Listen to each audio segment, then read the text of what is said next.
पर चलेंगे। मेहमान जोड़े हैं, सबसे पहले आपका परिचय करा दें। भारतीय जनता पार्टी का पक्ष रखेंगे अनिल गोयल। अनिल जी बहुत स्वागत चर्चा में जुड़ने के लिए। कांग्रेस, ठीक है अनिल जी, मुझे सुन पा रहे हैं? अनिल जी एक तो अनम्यूट करिएगा सबसे पहले। और मेरा सवाल मुख्य रूप से ये है, एनर्जी सेक्टर की हम बात करें या हम वैश्विक जोखिम की बात करें, ये शुरू से डे वन से जब ये मिडिल ईस्ट का एक टेंशन शुरू हुआ तो तब से चीजें बनी हुई हैं। क्योंकि थोड़े दिन सीज फायर था, तमाम चीजें थी, तो समझ में आ रहा था कि थोड़े से क्रूड के ऑयल जो थे, दाम जो थे वो गिरे। अभी फिर से जब ये वॉर शुरू हुआ, फिर से चीजें एकदम से बढ़ी हैं। सवाल इस बात का है कि आम लोगों को तब भी राहत नहीं मिली थी जब महंगाई बढ़ी, और अब जो स्थितियां फिर पैनिक है, इससे भी कोई बहुत बड़ी राहत नहीं मिलती है। सरकार की जिम्मेदारी यहाँ बहुत महत्वपूर्ण हो जाएगी, क्योंकि और ज्यादा यदि स्थितियां बढ़ी तो हमें ये देखना पड़ेगा कि कैसे हम आम लोगों को उससे फौरी राहत दें।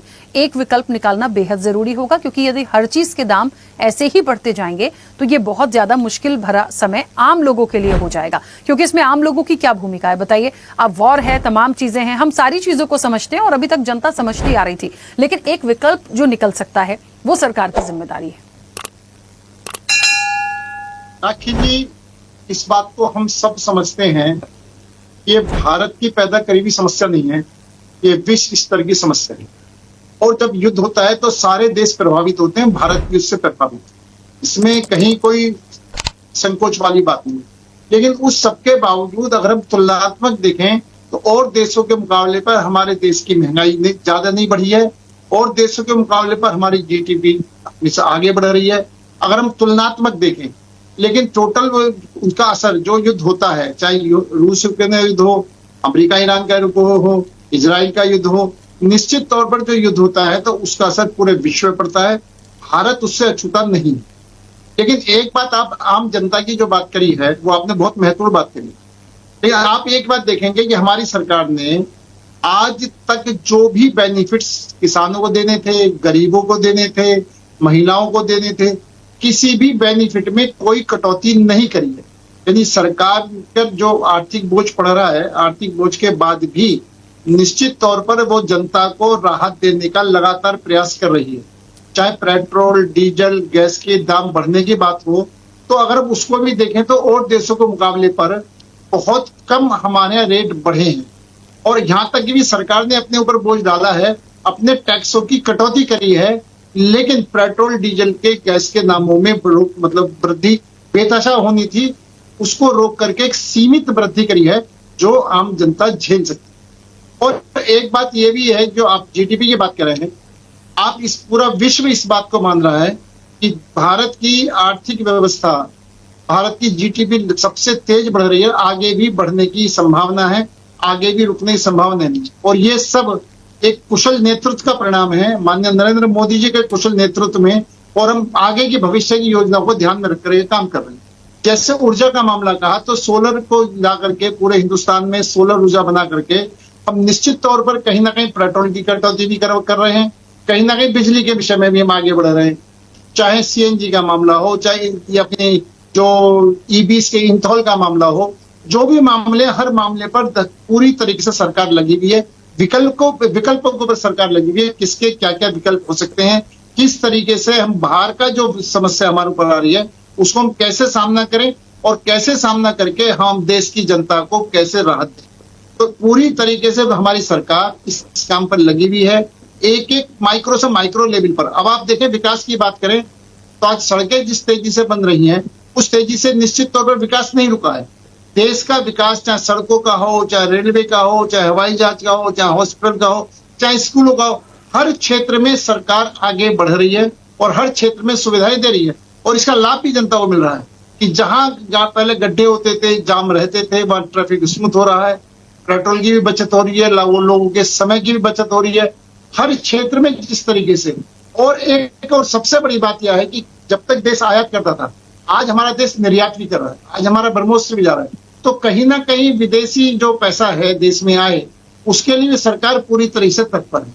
विदेशी निवेश बढ़े, उसके लिए सरकार पूरी तरीके से काम कर रही है। जो सरकार कर सकती है वो किसी भी लेवल पर उसने अपनी तरफ से कोई कमी नहीं छोड़ी है। और भविष्य को ध्यान में रखते हुए, अब जैसे अभी पेट्रोल डीजल की बात आई, तो हमें अगर पेट्रोल डीजल सस्ता रूस से मिला तो हमने रूस से खरीदने में कोई संकोच नहीं करा, हम अमेरिका के दबाव में नहीं आए। अमेरिका चाहता था नहीं खरीदें, लेकिन हमने खरीदा। देश की सुरक्षा का मामला हो, हमने S-400 खरीदा। अमेरिका नहीं चाहता था खरीदे। हमारे सामने हमारे देश के हित सर्वोपरि हैं। हम अपने देश के हित के लिए बात करते हैं, हम देश की जनता के लिए बात करते हैं, देश के एक एक नागरिक को कैसे सरकार सुविधा उपलब्ध करा पाए। लेकिन इन विकट परिस्थिति में भी, ऐसी परिस्थिति में भी हमारे देश में कहीं भी ऐसी भयंकर हाहाकार नहीं बची, चाहे पेट्रोल का मामला हो, चाहे डीजल का मामला हो, चाहे गैस का मामला हो। ये जरूर है कि कोशिश करी गई है कि इसकी मतलब कम से कम लोगों को परेशानी हो और पूरे देश में हर चीज उपलब्ध रह सके, महंगाई ना बढ़े, इस बात का पूरा ध्यान रखा गया।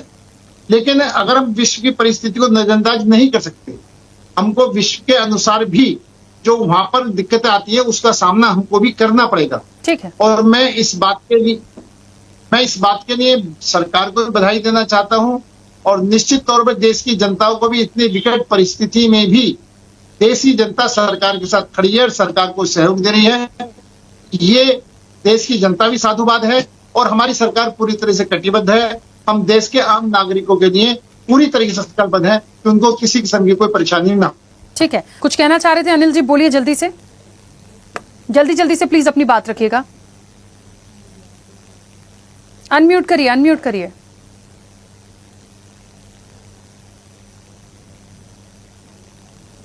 कीजिए आवाज। हाँ, अभी आपकी आवाज आ रही है। हमारे डॉक्टर साहब हैं, इनके पास सलूशन नहीं है, सिर्फ नेगेटिव बोलना, गाली देना, पार्टी को बदनाम करने के अलावा कोई काम नहीं है। ये उस पार्टी के कार्यकर्ता है जो पार्टी भ्रष्टाचार के आरोप में जनता ने इनको स्वीकार करके नीचे उतार दिया। आज तक जनता इनको स्वीकार नहीं कर रही है और हो सकता है उस भ्रष्टाचार पैसे इनके पास आया हो, इनके पास बंदरबाट में आता होगा। हमारी पार्टी के अंदर आप प्लीज सुन लो, आप सुन लो, हमारी पार्टी के अंदर ऐसा नहीं होता कि कहीं कोई तुम हेरा फेरी करते हो, चोरी करते हो, बेईमानी करते हो, भ्रष्टाचार करते हो और आपस में बंदरबात करते हो। आपको अपने ग्रहण में झाको, आप अपने तरह की बात करते हो। जिस वजह से जनता ने आपको स्वीकार ही नहीं करा, आपको जमानत तो बाहर हो, आपको भ्रष्टाचार के मामले में जमानत तो बाहर हो, आपसे ज्यादा भ्रष्टाचारी हो नहीं सकता।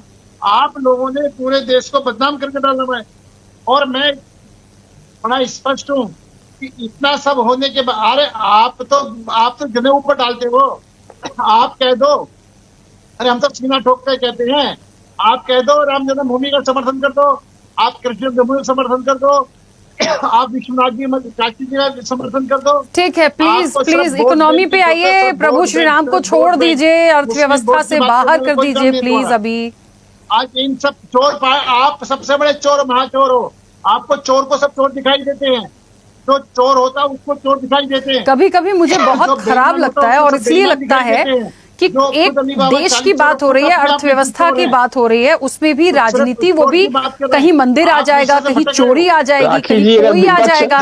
क्यों ऊपर सही ढंग से बात रखता होता तो ये हालात होते इनके। कैसे नहीं बोलना चाहिए, जो मुद्दा है जरा उस पर तो चर्चा कर लीजिए। इन सब परिस्थितियों में के बावजूद भी, चाहे वो कोविड काल हो रहा है, चाहे टैरिफ वार रहा है, चाहे युद्ध रहा है और चाहे वैश्विक जो चुनौतियां, उन सबके बावजूद भी भारत ने निश्चित तौर पर बहुत अच्छा करा है। भारत की जनता ने पूरा सहयोग दिया है। कुछ और नहीं किया, झूठ बोल रहे हैं आप चुप रहें प्लीज। हम नरेंद्र मोदी के नेतृत्व की सराहना करते हैं और निश्चित तौर पर नहीं बोले तो खुद ही जाएगा ना आपको, ईडी का नोटिस आएगा। आज जो गरीबों को बचाइए, गरीब लोग सुसाइड कर रहे हैं, हम हाथ जोड़ रहे हैं। राखी जी नेशनल चैनल पे मोदी सर, निर्मला सीतारामन जी, आप लोगों को पॉलिसी बनाइए, अपोजिशन को साथ में लीजिए, सबको विश्वास में लीजिए। अरे भाई गरीबों को बचाइए। आप लोगों ने भ्रष्टाचार के नाम पे कैसे कम करे, सरकार इस पर चर्चा कीजिए। क्रूड ऑयल कम होने के बाद पेट्रोल डीजल की प्राइस कीजिए ना। सर, विपक्ष के पास